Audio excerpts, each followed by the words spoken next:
welcome to everyone.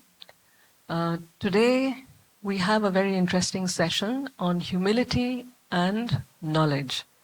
Now, at the outset, we have to announce that Dr. Parmeshwaran, who was supposed to come online, is unable to do so. So we will miss him. But instead, we have a surprise guest, which is Dr. Kiran Vyas from Tapovan in France. We will come to him. And let me just do a very quick round of introductions to humility and to this session. I would like to introduce first JeanYves. JeanYves has an interesting number. He's 72 years, and he discovered Sri Aurobindo in 1972 when he first came to the ashram. He joined Auroville for good in 1993, and he has been working in the field of education since then, occasionally being part of diverse working groups, but he is still busy discovering Sri Aurobindo and learning from the mother. And at this end, we have Praveen Kapur. I think some of us, of course, very deeply remember Pashiji. So Praveen is his son. Brother, oh, sorry. I'm so sorry. First faux pas. Okay. So he says, I came to the ashram and celebrated my 21st birthday here. Divine Mother was present in her physical body and had the great privilege of meeting her a couple of times in private audience. She graciously permitted me to stay in the ashram. My first work was in Sri Aurobindo Society. I was given the duty to take visitors to the Auroville sites and explain how the mother's dream was unfolding. In 1974, my special interest in sports brought me to the Department of Physical Education under the mentorship of the director Pranabda. I took keen interest in the activities of the department and soon held a number of positions in organizing events, programs, innovations in training programs, etc. After his passing away, I designed a complete syllabus of integral course of physical education and introduced a 3-year course which is still going on, and he takes regular classes. For last 1 year, I was invited by Auroville Foundation to get a similar program organized in the Auroville schools and the community on integral physical education program. Then we have our youngest, before I go on to you, is Uday. Uday previously worked in finance. Uday did his kindergarten in the ashram school. So previously worked in finance and banking in New York and Paris, and did his postgraduate study in engineering and business at Columbia and New York University. He currently works in the startup ecosystem and runs a small venture firm called Blue Lotus. Uday taught in the ashram school for several years, where he designed a fresh curriculum for Indian history, culture, and critical thinking. He is tracking various experiments in education and is very optimistic about the future. Great. And finally, Kiran Bhai, and it'll be a short introduction because I don't have the write-up, but mainly Kiranji has set up a very, I would say, essential and valuable center, which is based in France, which is called Tapovan. And essentially it teaches Hatha Yoga and discourses on Sri Aurobindo, the mother, and the Indian spiritual systems, right? Is that a correct thing? We are very honored to have him with us today. Okay. So I would like to start with JeanYves first. So, we have, in Auroville, we say integral education, right? And then there's this usual thing that in a school we go for knowledge, but if you want to get wisdom, it begins somewhere else. And the correlation between the two, knowledge, wisdom, and the role of humility to get there. You answer it in any way you like, but I'm looking at humility as a seed point which allows the unfolding of knowledge and the unfolding of wisdom. and you can take it from your own experience.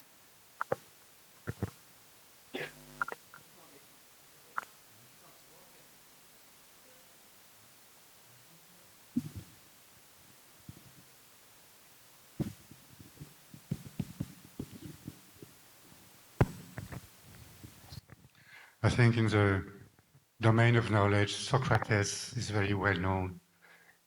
He's the founder of philosophy and science in the West, and he's remarkable because he said, I know that I don't know. And because he didn't know, he was free to inquire constantly, ask questions, and that's what launched in the West the quest for knowledge in philosophy and science. So in that sense, humility is constitutive of knowledge. There is also a great professor in France who said recently, when I teach the students in first year at university in biology, I tell them everything that I am going to teach you is wrong, but we don't know it yet. And I'm telling you that because when I was your age, everything I was taught was proven wrong later. So certainly, humility is part of an authentic seeking for knowledge. And as far as Oroville is concerned, which is a place of unending education and integrated education, we have come here and we have been invited here to open ourselves to something new, a new consciousness that creates new form, new ways, new methods. And for this, humility is indispensable. But I don't think we are naturally humble. So it takes time. In fact, it never bothered me. I never asked myself, are you humble enough? Or, so I don't know, in fact, how would you cultivate knowledge? But there is a way which to look at all the years. You know, I came to the mother, I was 20, I'm 72. I look at the little which has been achieved, and well, of course, it's humbling in a way.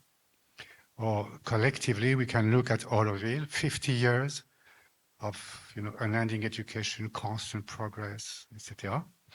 And where we are today in a state of deep division and bitter division, with two sides that don't speak to each other. So it's remarkable in a way. Nothing, we can make festival, but we are still we might have forgotten something in the way. But these are negative way of being humble. There is a better way. If we can have a sense of what this new consciousness is, or establish some kind of relation with that. What is striking, I think, is in front of that, we realize that we don't know at all. We know, in fact, anything we know is not useful for that, can be useful for, and that's a very positive humility. We count on the positive experience of something which is here, even if we cannot grasp it. We feel it's here, and we can therefore make room for it. And that's what takes time, because our human nature is full of all kinds of movements that veils this possibility. And so there is a full display in Orville presently, but I think it's good in a way, because things have to come out. And Orville has been created to see what conditions a human unity is possible. And it seems we are very good at showing at what condition it is not possible. And that means what? That means that all the movements that we have in us, sometimes are a bit hidden, they don't show themselves.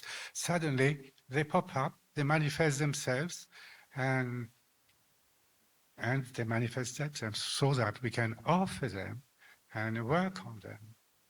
And so I'm not pessimistic about present disharmony, which is very real. But something has been forgotten. It is something that we have been told by the mother several times, by Sri Aurobindo. It is that if we want something true, that means integrally true, all the different parts of the truth have to be reconciled and made complementary. So if we have different point of view, it's useless to push one own point of view against the other. It's not the way. We have to deepen and widen our own understanding so that we arrive at a point where this diversity finds its complementarity. And according to my understanding, that's the main mission of an experiment like Oroville, to develop this aptitude to complementarize what appears first as antagonistic.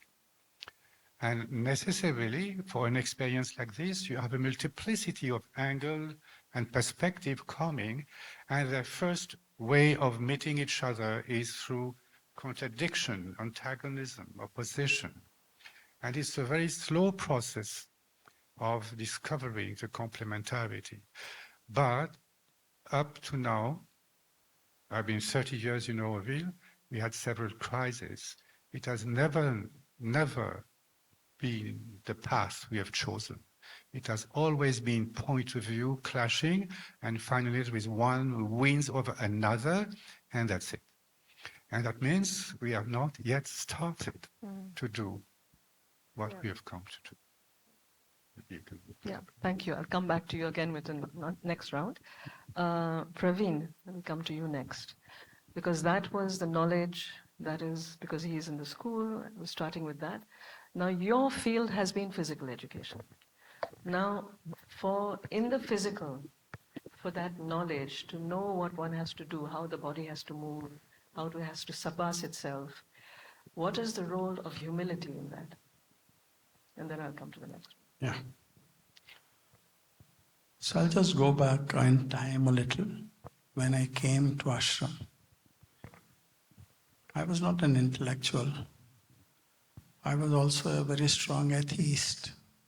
Never believed in any kind of a religion, or I did not know anything about spirituality. So when I landed here and met a number of people, I was only 21 that time, right from college. And people told me that you should read this book, you should read this book. So at that time, people used to write to mother. So I also wrote that I cannot read, I have not studied, I don't have a mind to study. Can I have experience directly without reading? So she sent blessings, and I have read very little. So today what I'm going to share is something that I have experienced. And I feel that humility is kind of a subject that you cannot have mental discourses on it. You need to experience. I will share 3 experiences of mine when I experienced humility, which I had never done before. The first was, I was just here about a week and didn't know much about the ashram. And at that time, probably if you know, Navjot was founder of Sri Aurobindo Society, and I knew nobody else, so I had to go to him and ask him whether I can stay in the ashram or not. So he said the procedure is that you have to write a letter, give your photograph, and let the mother choose. So I wrote a letter. I will just tell you what I wrote. And it was only a week here that I was. So I wrote, "Sweet Mother, I came here to give myself up to you. But now, in these few days, I find this mine is also, myself is also not mine. Now, what can I offer to you? So if I cannot offer to you anything, can you still be gracious enough to accept me? So when I look back, I see this sense of humility came from where? From somewhere deep within, which I had never known before. And it has stayed with me since then. The second experience I had when I saw Mother face to face, because I always believed that unless I see God face to face, I will not believe that He exists. So when I first saw her, when I first met her gaze into my eyes, that was the time I realized that there is divinity and you are nothing. So that was another lesson of humility. Now, in my course of being in physical education, and my mentor was very close to the mother, Pranab Kumar Bhattacharya. He was my mentor, he was my guide, my guardian. And from there, I learned many things. And there I experienced that humility actually is a living experience. You have to live it. You cannot explain it. And it unfolds gradually over a period of time. We have heard the word psychic. Sri Aurobindo has spoken of it. But at that time, what is psychic? What is unfolding? What is opening? What is consciousness? Were words which were something which had no meaning to me. But gradually I realized that how does humility express itself on various planes? On the mental plane, it expresses itself as he said, you know nothing. So that's the beginning of humility on the mental plane. That you realize and recognize that you truly know nothing. Then on the vital plane, how do you know where is this humility stand? So this humility expresses itself on the vital plane when you feel that you are not the doer. So it's something else which makes you do something. It's some other power which makes you do something. Then if I come to the physical plane, the physical humility is only, it comes when it feels hopeless and helpless. So when we are either on the brink of death or a catastrophe, then the body itself calls the divine to help it. So that's the physical humility that it experiences. And it truly experiences, and it's not your mind or vital who are your masters, it's the call of the body itself which actually calls for curing itself. So these are the number of experiences that I have had. And physical education, of course, when I went deeper into it, and not only from the point of view of scientific basis, but also from the point of the spiritual basis. So at every step, you feel that you know nothing, you have no idea, you have to completely depend upon the divine grace. And unless that happens, we are not able to actually experience humility either in ourselves or in a collectivity. And if we want to experience this humility on collectivity, then naturally we have to have tons of patience. We have to give each individual a space to be. and not be judgmental and opinionated. And then only we can experience. I remember long back in another Auroville festival, Uma had invited me for the subject was unity, the world unity. So I replied to her that Uma, I myself am not united inside. What can I talk about that unity? So today also this subject she called me whether I'll be able to say. So I said I'm not a speaker, I'm a seeker, and I can only share my experiences about what humility is all about. So this is what I have to say. All right, maybe he has one already. So yeah, Uday, I'll ask you next. So it's interesting that we've now moved from Jean-Yves to you, and three different fields which have been explored through your lives. You've approached the integral education, the process and the growth of consciousness. Same thing through the physical and other parts of the being. And you have approached that in the field of finance and administration and things like that, right?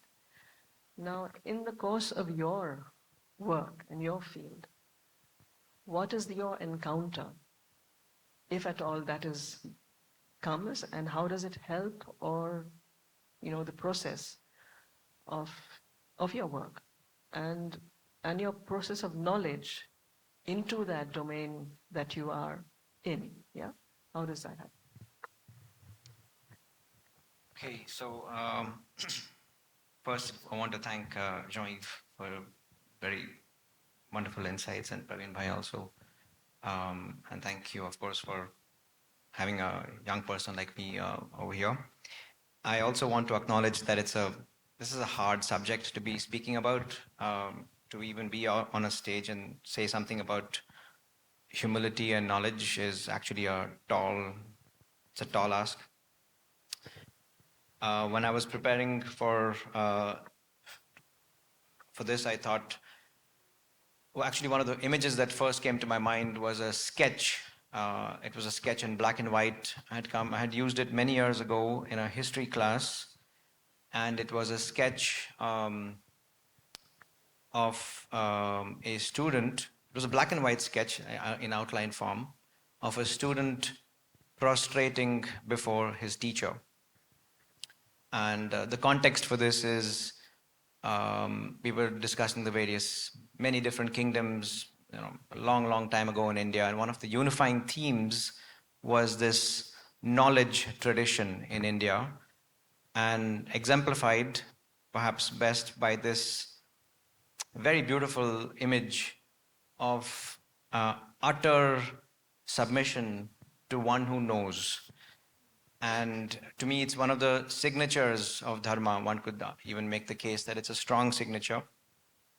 And it intertwines beautifully the idea of the pursuit of knowledge and the humility that is required to even ask for it, to be in a position to receive it. And it also ties to something that I find very interesting in the very first point of the Mother's Charter for Auroville.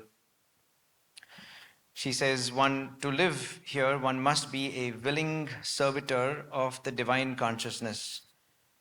So the first assumption here is you must know and acknowledge that there is something called the divine and divine consciousness. Then you must be a willing servitor. So the word servitor also a unique word. Mother is perhaps unique in this. You can look all over the web for this word and you will find very, very few references. It's actually from Middle English or Old French. But servitor, to serve so utterly, and you must. She puts it down as a requirement. It's not. It would be nice if maybe consider. You must be a willing servitor. And that leads me to this point, which I had prepared just using a few chits because I'm not sure I would get actually some of these points across. So in the context of Auroville, I thought it's worth asking this question. Are we creating fresh knowledge? And if yes, to what extent? And could we be creating more fresh knowledge? And when I use the word knowledge, I want to distinguish a little bit between knowledge with a small k, which is the knowledge of outer things, and knowledge with a capital K, which is the knowledge of the inmost self, or the higher truths. Also, there are two types of humility. Ordinarily, if you look at various books on Amazon, or various modern day philosophers, or supposedly philosophers, would argue in this context of humility is an intellectual humility. Yes, that has its place in the pursuit of knowledge. One must have it. It is a pre-requirement. But we should also distinguish it from what we call humility before the divine, or some much larger thing than your little ego.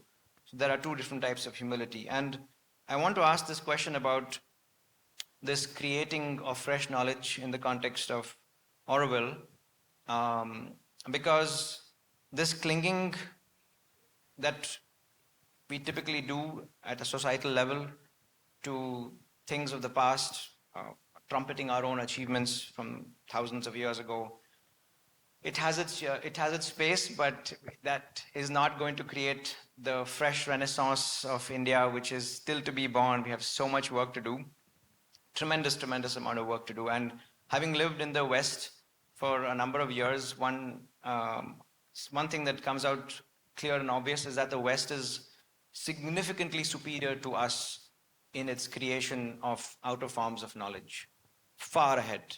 And if one does not have that feeling, I would suggest to all young people to go outside and experience it firsthand. But they are pursuing the knowledge tradition in a way that we are not. And I'm not necessarily going to make an argument that they have more humility in this context, but they're certainly a lot more aware of what it is that they do not know. So one thing I found culturally unique is it was a lot easier to admit I don't know in that context, in that society, than it is in India. And from perhaps the stunted education system that we go through, where you typically are somehow trying to muddle through and demonstrate that you do know something when your actual knowledge is very perfunctory at best. So I found it really interesting that this habit that students develop of glossing over things and maybe trying to make the case that, yes, I kind of know it, will not really help in creating this massive renaissance that Sri Aurobindo talks about that we need to do. Because if one of the things that it really touched me a lot was his essay on original thinking, and it's a short excerpt I want to share with you if you have a minute. He says, and this applies in the context of Orwell, as Jean-Yves said, that we have such a large number of nationalities who come together, and the intermingling of different backgrounds and cultures inevitably. So for people, this actually perhaps applies to people from many different backgrounds. Sri Aurobindo says, successful assimilation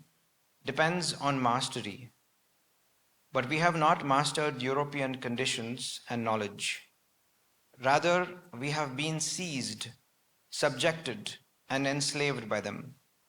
Successful rejection is possible only if we have intelligent possession of that which we wish to keep. Our rejection too must be an intelligent rejection. We must reject because we have understood, not because we have failed to understand. And a little later, he says something very piercing. The first time I read it, I felt really like a oops moment inside me. Throughout the whole range of our life, we do things without knowing why we do them.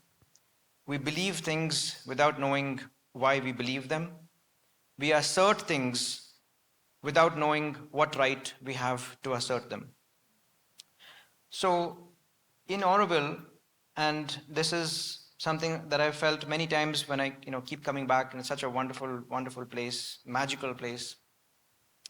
It's a world center for a new knowledge society. It's in its preparation, sure. And eventually perhaps it will be a Gnostic society.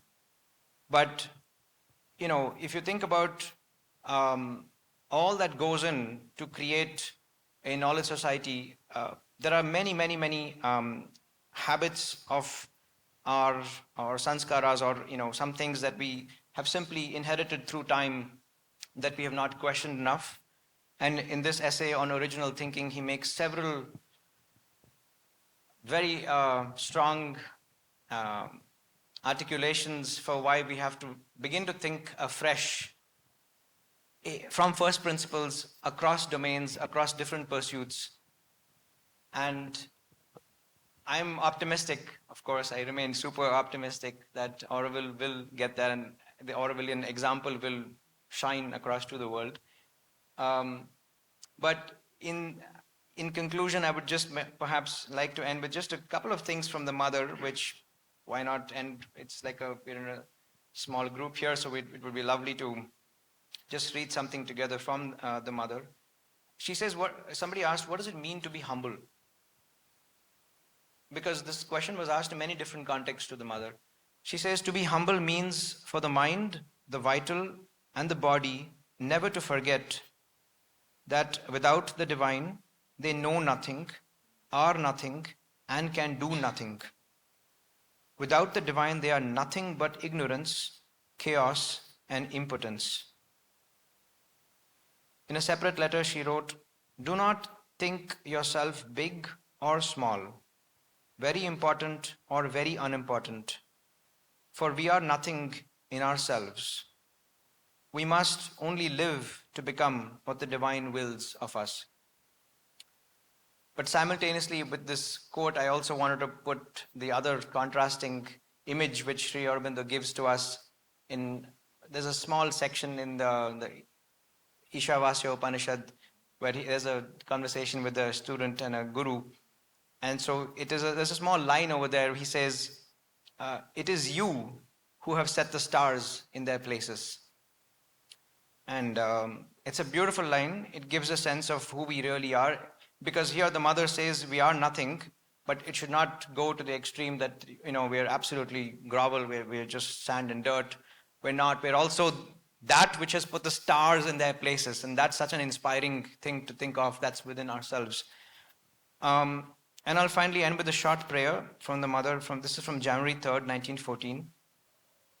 It is always good to look within ourselves from time to time and see that we are nothing and can do nothing, but we must then turn our look towards Thee, knowing that Thou art all, and that Thou canst do all. Thou art the life of our life and the light of our being. Thou art the master of our destiny. So I'll pause here now. Okay. Thank you. Actually, very interesting points. I'll go to JeanYves after that, with that also, about fresh knowledge. Are we building fresh knowledge? This is very important. Now, before I go to Kiranji, I'd just like to read a little bit from the book. I just stumbled on this line from Sri Aurobindo that knowledge and wisdom are allied forces, and they make that distinction between knowledge and that. But we have Maheshwari, who's clearly on the path or the force of wisdom. So imperial Maheshwari is seated in the wideness above the thinking mind and will, and sublimates and greatens them into wisdom and largeness, or floods them with a splendor beyond them. For she is the mighty and wise one, who opens us to the supramental infinities and the cosmic vastness, to the grandeur of the supreme light, to a treasure house of miraculous knowledge, to the measureless movement of the Mother's eternal forces. Tranquil is she and wonderful, great and calm forever. Nothing can move her because all wisdom is in her. And then, so that continues. And she says, partiality she has none. But she follows the decrees of the Supreme, and some she raises up, some she casts down or puts away from her into the darkness. To the wise she gives a greater and more luminous wisdom, Those that have vision, she admits to her counsels. On the hostile, she imposes the consequences of their hostility. To the ignorant and foolish, she leads according to their blindness. So it's the whole spectrum is laid out with total dispassionate force, right? So Kiranji, you have set up something which is again a center of knowledge in various capacities. Why don't you tell us about this? What led you to that, and how you see this knowledge emerge at Tapovan, and what you see it leading to?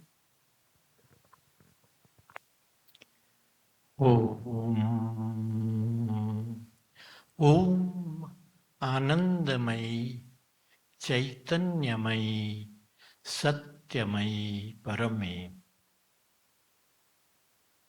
In fact, I got some experiments done with one of the neuroscientists in France, and jokingly we was just saying that the Sanskrit language has a great influence. Then he said, okay, let's try. Then we just took one person. He did the brain images, MRI images. And then he said, okay, speak a sentence or two in Sanskrit and let's see afterwards. So I just recited Om Anandamai Chaitanyamai Satyamai Parame. And of course, I do not understand the scientific values of what's happening in the brain, but the two images were something very visible even to a naked eye. The one, somebody just like this, the brain, and then just listening one sentence in Sanskrit, we found a good harmony. Of course, afterwards he explained that this is the time when the alpha waves would be developing in this sort of brain afterwards. Well, so for me, we start in our Indian culture everything always with a prayer or with respect or humility towards the elders, towards the animals, towards all the 9 planets, and so on and so forth. But personally, from my own experience, in fact, in the beginning, in 50s, the school prayer, make of us the hero warriors we aspire to become. Fais de nous les guerriers héroïques. It was a long one, and one or two of us, we were a little hesitant, and we told the mother straight off that this is too much, it's too big, and we can't remember. Is that not a simple prayer?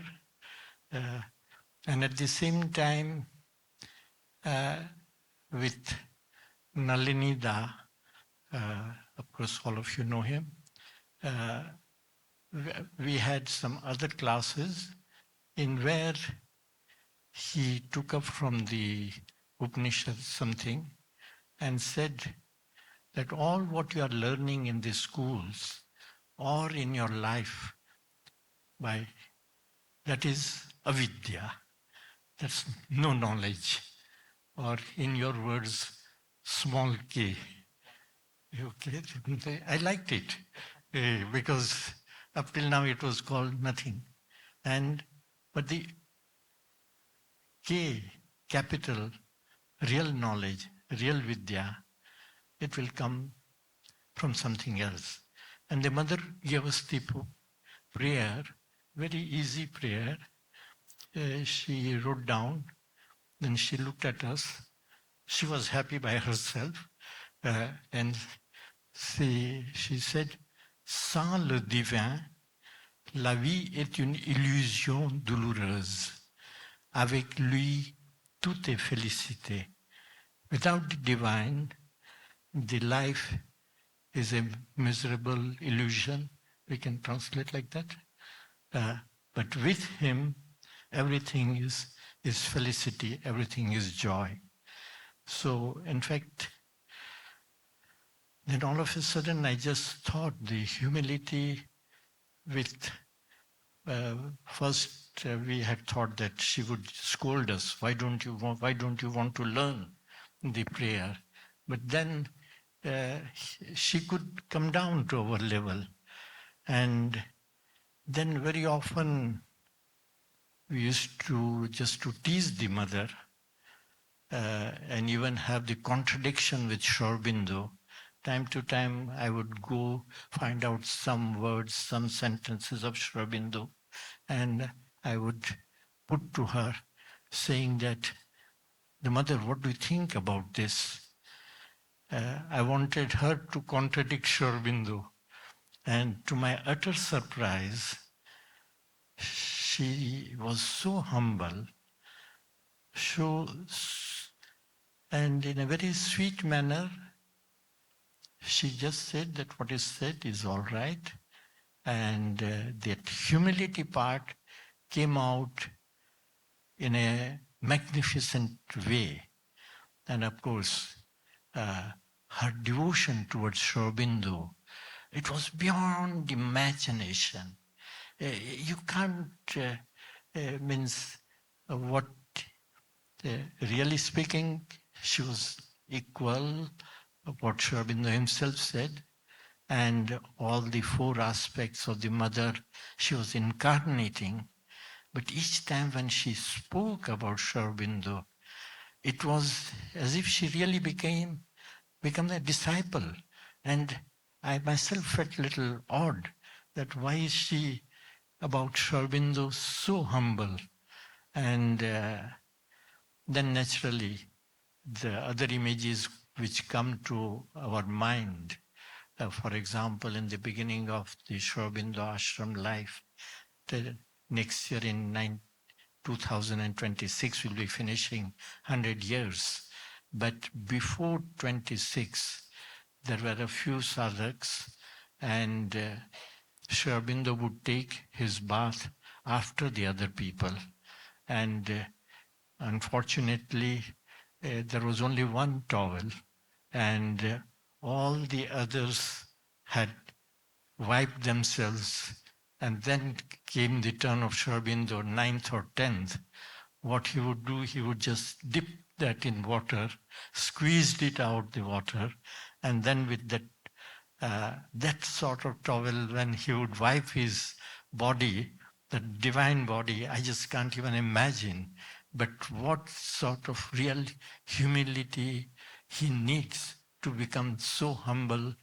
And then one day, Champaklalji told me, because I asked him that, how was Sri Aurobindo? You were all the time with him.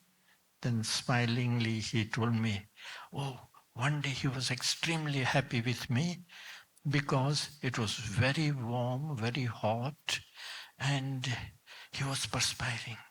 And he was looking at the table fan, and then he looked towards me, again towards the fan, and then he asked me, do you think you can do something so that this ventilator, this fan can work?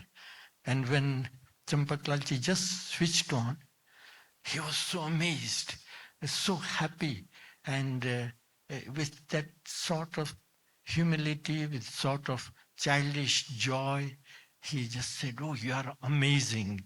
You could do such a miracle. Whereas there was no miracle in a way. But personally, for me, the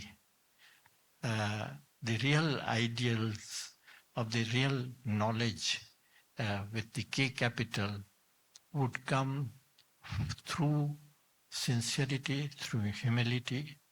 And if you are asking me regarding my work in France, in Tapovan, it is true that I was just telling in the car that as soon as we mention that we are following some guru or some leader, people in West, they get more contracted and they don't want that you need to have scientific or something other.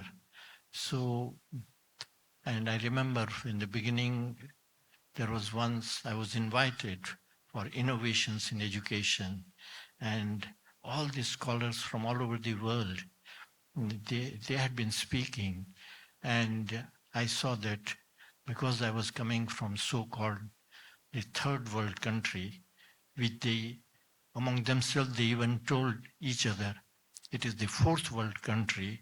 What has he to speak about innovations in education? So well, they didn't give me the time to speak. But at the last minute, I was thinking, should I speak? Should I not speak? Should I be humble? Should I be down and accept? But even then, the fire within me just came out, and the last minute, in 2 minutes time, they said, no, sit down. We have only 2 minutes. I said, I don't have to speak more than 2 minutes. Then I just said, you have been speaking about innovations in education, but all what you have said is how to stuff the skulls of human beings or just by the informations. Whereas we in India, we practice how to quieten the mind, how to empty the thoughts and first come to silence within. And that with the silence within, we know that the real path can be followed. Well, I got a lot of claps for that, but at the same time, in fact, I hurt them also, and I felt a little sorry that I didn't want to hurt the Western ego, but at the same time, it made its own path. So thank you very much for giving me, in fact, I had just come to listen to him and the others, and I really wanted to be on the other side, because when you asked and he said that I want to make you one of the chief guests, my ego said, why not? Well, it was just like a conspiracy of the divine, because one person dropped out and you walked in, so it was perfect. And I just want to say, when the mother came, Sri Aurobindo made a remark that he had never seen in any other being this complete consecration, this complete surrender that she was capable of, what she was saying there. Just to shift 1 second now, about the fresh knowledge. Roy, we all know this, what the mother said about Auroville, last school, after school, 1, 2, 3, future, super school, and then no school, right? No school. So I was going through the document when the first plan of Auroville was presented to the mother. She had asked the architect, can you come up with what each thing will be all about? And then she makes these handwritten notes and comments as she's speaking to him. When he comes to the cultural zone, he has actually filled it up with educational, institutions, schools, colleges, and all that. Of course, it was at that time. But she says, we don't need any of this here. This is not needed. All we want is schools of language. At that point, Tamil, Hindi, English, French, that kind of thing. And then she says that the education here will be nothing like what is even taught in the ashram. It'll have to be a totally different thing. Don't copy that. And then she says the sports, I found that so fascinating. The sports is not for the sake of sports, but for the sake of the Olympics to come. So the whole thing was designed, or she was kind of propelling it towards this new city, this new humanity which had to come. Yeah, so think of that. So when we see all that, and this whole thing of being the willing servitor at the same time as the instrument, willing servitor Because when we see this whole stepping stone from the different layers of consciousness, we have the overmind, we are all there. We come to the supermind. He talks of the supermind being, or the supramental consciousness being one in which you have knowledge through identity. So for a long time, I was thinking maybe that is what she wants us to be trained in, that knowledge through identity, the complete consciousness. Yeah. So you are traversing right now with the children we have, with the children who will come. How do you think that can move towards, like there's the whole spectrum of teaching, knowledge, children learning, all that is there as it is now. How do you think that can develop to something else? To that stage when there is no school and knowledge is by identity. No, I mean it's a thing but it's like a real curiosity point for me. How will we get there?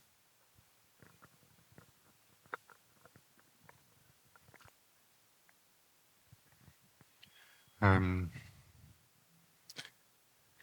think we are very busy in Auroville since a long time, reconstituting in Auroville what exists outside in every domain, education, economy, governance now. So the space is shrinking a little bit for the adventure into the unknown of tomorrow. Because people don't want the unknown of tomorrow, generally they want what is familiar. And in education, the 4 names she gave were last school, then after school, super school, and then no school as the ultimate aim of school. There was no comment, just the 4 names. So it's open to interpretation. And last school is school as we know it. After school would be the exploration, what is after school. And then we find what it is and becomes a super school, which prepare you for an ending education without schools. And there is no school because it's school all the time everywhere. So there is a kind of logic here, which is more on the side of the student, the learning process, than on the side of the teaching. So basically, it's an itinerary, the path of how can we grow towards no school. Doesn't mean we have to teach, in different ways. But the main difficulty is ourselves, because we have to be. If we want to carry something of the future, we need to become that in some way. Yeah, for that, we have to make room, and it takes time. Voilà.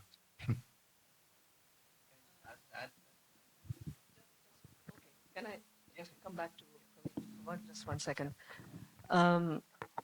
If the body is completely surrendered, what is it capable of? Yeah, sorry.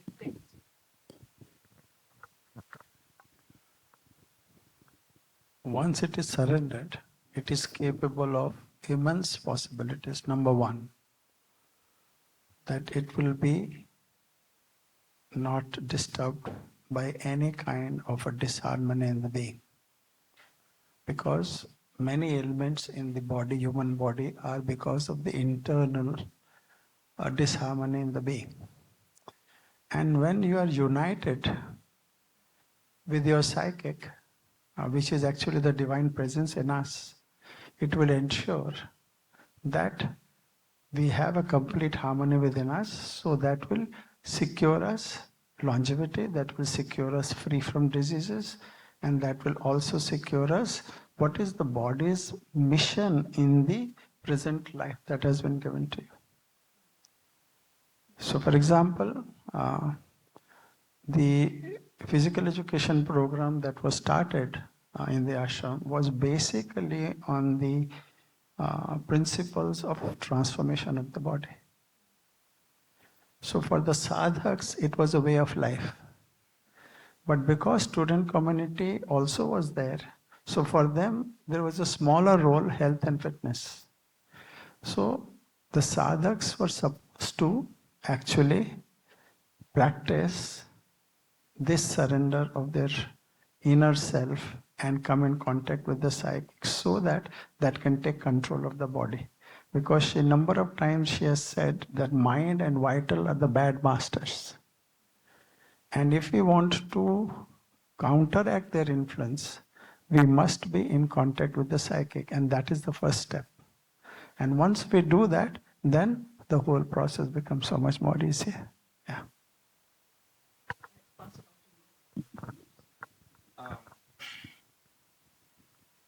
Yes, so she, just to add to Praveen Bhai mentioned, it's so radical, the description that the mother has given for a fully developed body to be plastic, and she even describes it as so subtilized that it could float, it could uh, materialize itself and dematerialize itself on will. All things that are considered, of course, in today's day and age as, way too ridiculous and way too.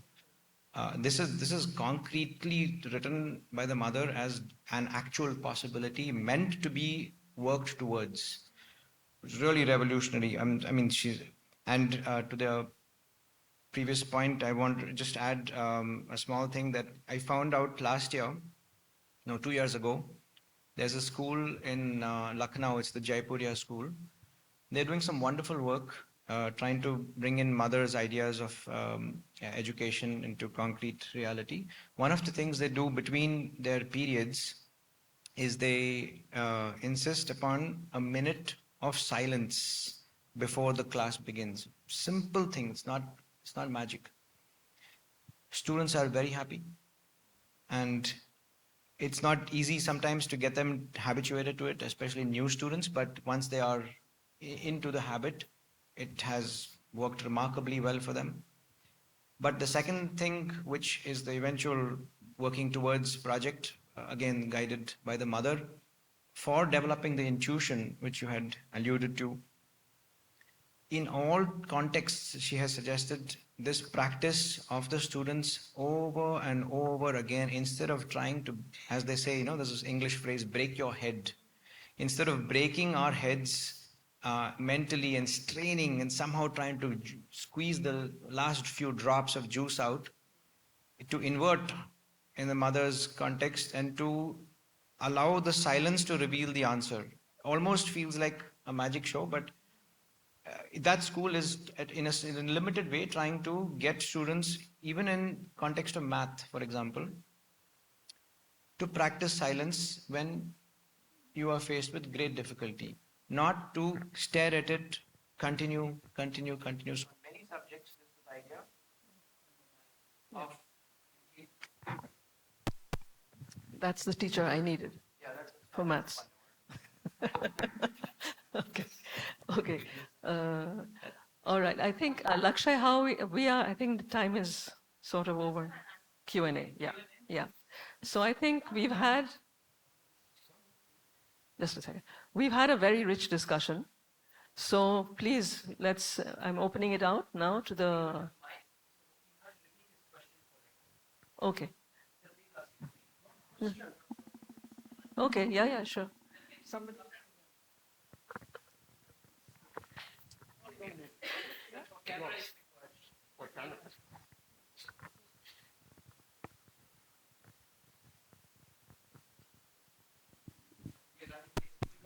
Some 3-4 things I'll talk about humility.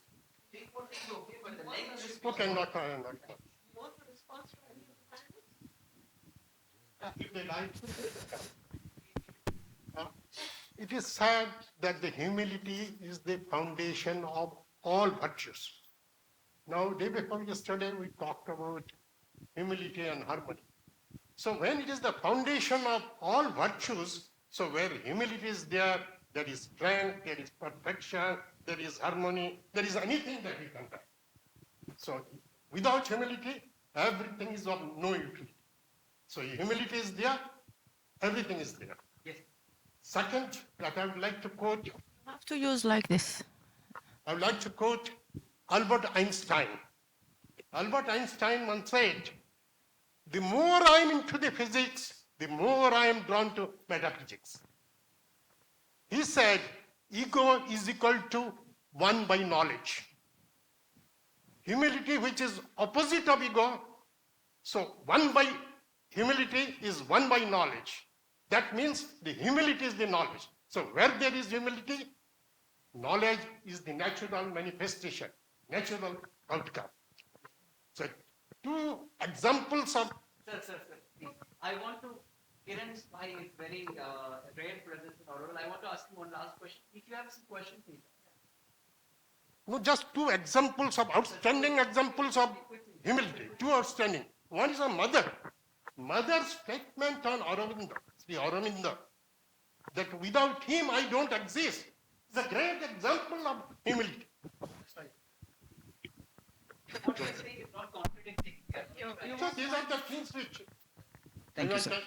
Input to Kiran bhai, one last thought. When we talk about humility, what are we speaking against? Is it against arrogance? Or can we also look at pride in a different way? And what is the context of the humility and knowledge when we have pride as a basis? And if I have to look at Indian knowledge system, and the knowledge system have been suppressed, subordinated, because perhaps under the guise of humility, we suppressed our pride. How do you look at it? Thank you.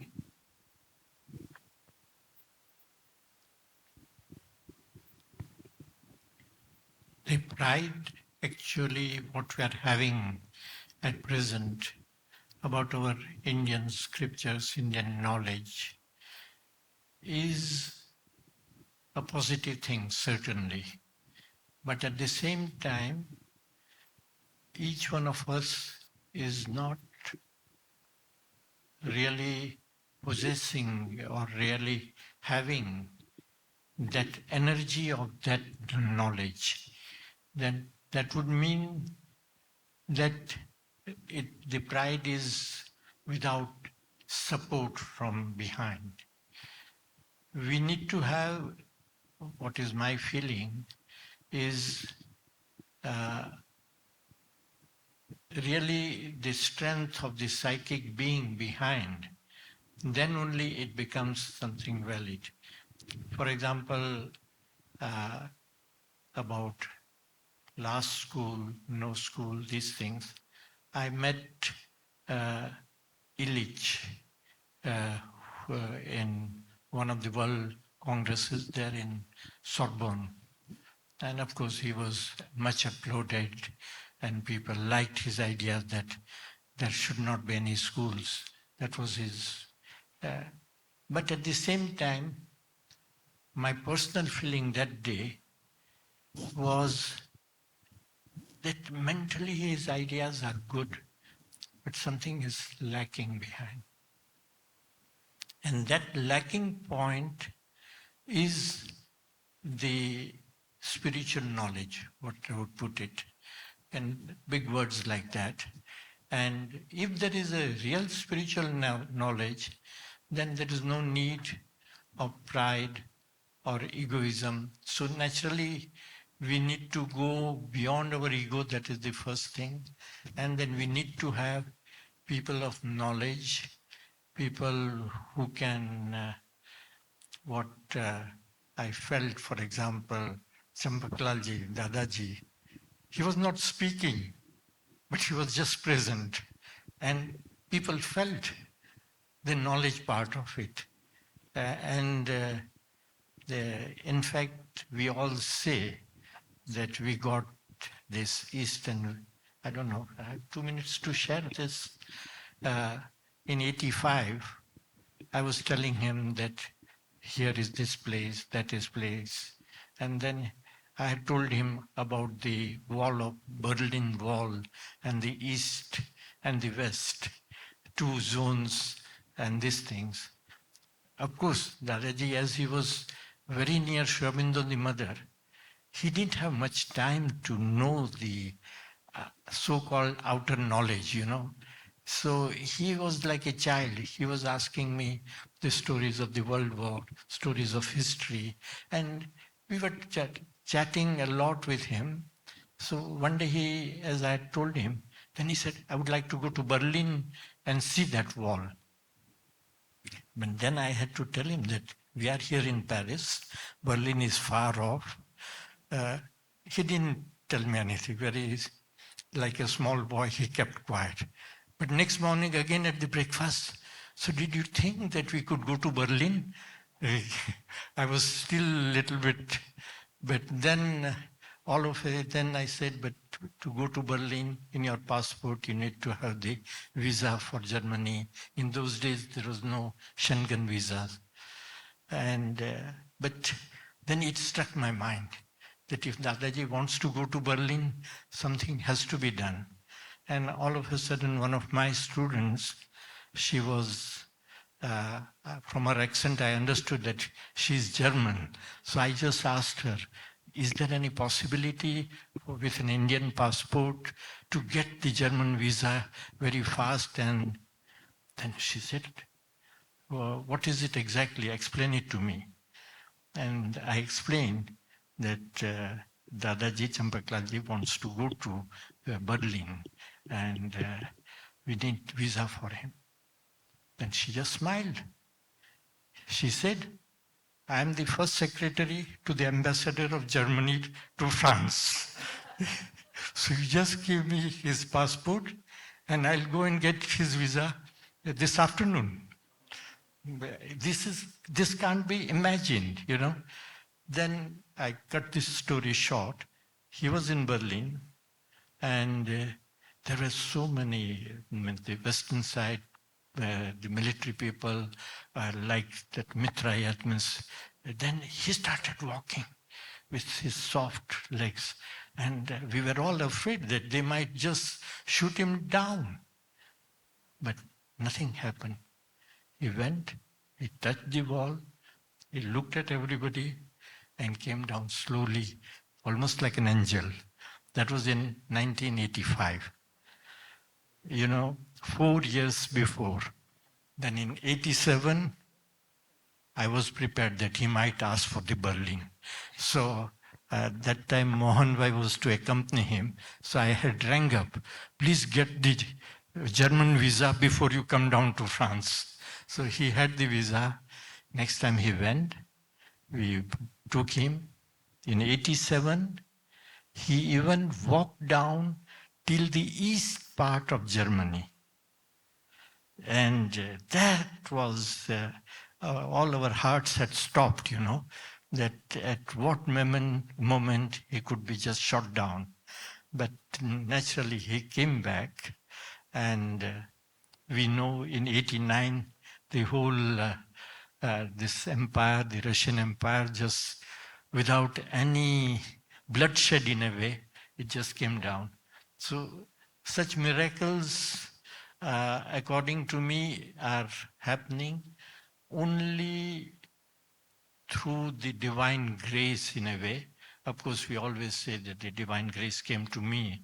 I was just coming here and divine grace brought me here. We use it in a very simple words.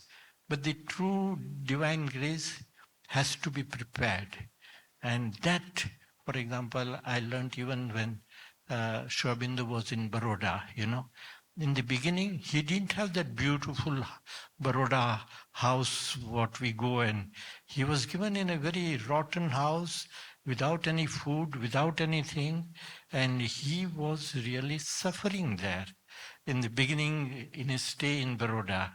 And as we know also that, so even on the physical level, a tremendous work has to be done. Tremendous preparations has to be done. And what Praveenji said, and it is true, that our Sri Aurobindo's ideals about physical education to prepare the matter, prepare the body, and why athletics should be done.